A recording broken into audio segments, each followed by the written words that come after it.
ጤና ይስጥልኝ እንደምን ሰነበታችሁ። የሳምንቱ አበይት ኩነቶች የምናስቃኝበት የኮልፌ ዜና ተጀምረዋል።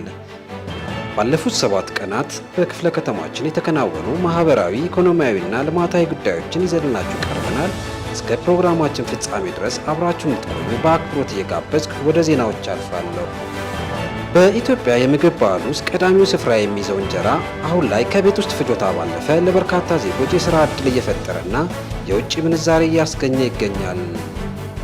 በተማሪዎች ምገባ መርሃ ግብር ተደራጅተው ወደ ስራ የገቡ እናቶች መርሃ ግብሩ ለተማሪዎች ካለው ፋይዳ ባሻገር የገቢ ምንጭ መሆኑን ገለጹ።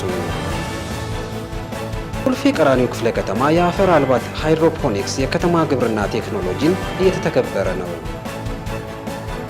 በኮልፌ ቀራኒዮ ክፍለ ከተማ የሚገኙ የማህበረሰብ አቀፍ የህፃናት የቀን ማቆያዎች ለእናቶች ከሚሰጠው ጥቅም በተጨማሪ በህፃናት ሁለንተናዊ እድገት ላይ አዎንታዊ ሚና እየተጫወቱ እንደሚገኙ ተጠቆመ። በክፍለ ከተማው አስተዳደር የሚሰጡ አገልግሎቶች መሻሻል የባለ ጉዳዮችን ምልልስ እንዲቀንስ ማስቻሉን ተገልጋዮች ገለጹ። በኮልፌ ቀራኒዮ ክፍለ ከተማ በከተማ ግብርና ዘርፍ የተሰማሩ ነዋሪዎች የተመቻቸላቸውን ምቹ ሁኔታ በመጠቀም ተጨባጭ ለውጥ ማምጣታቸውን ገለጹ።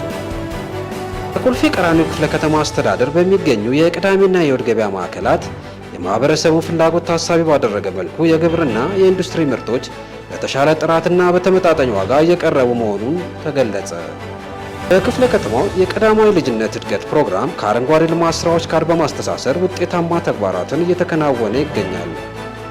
በኮልፌ ቀራኒዮ ክፍለ ከተማ ስብዕና ልማት ለትውልድ በሚል መሪ ቃል የወጣቶች ፌስቲቫል ተካሄደ። ሳምንታዊ የኮልፌ አበይት ዜናዎች ቅኝት ይህንን ይመስሉ ነበር። አብራችሁን ስለቆያችሁ እያመሰገንን ሳምንት በሌሎች አበይት ኩነቶች እስከምንገናኝ መልካም ጊዜ ይሁንላችሁ።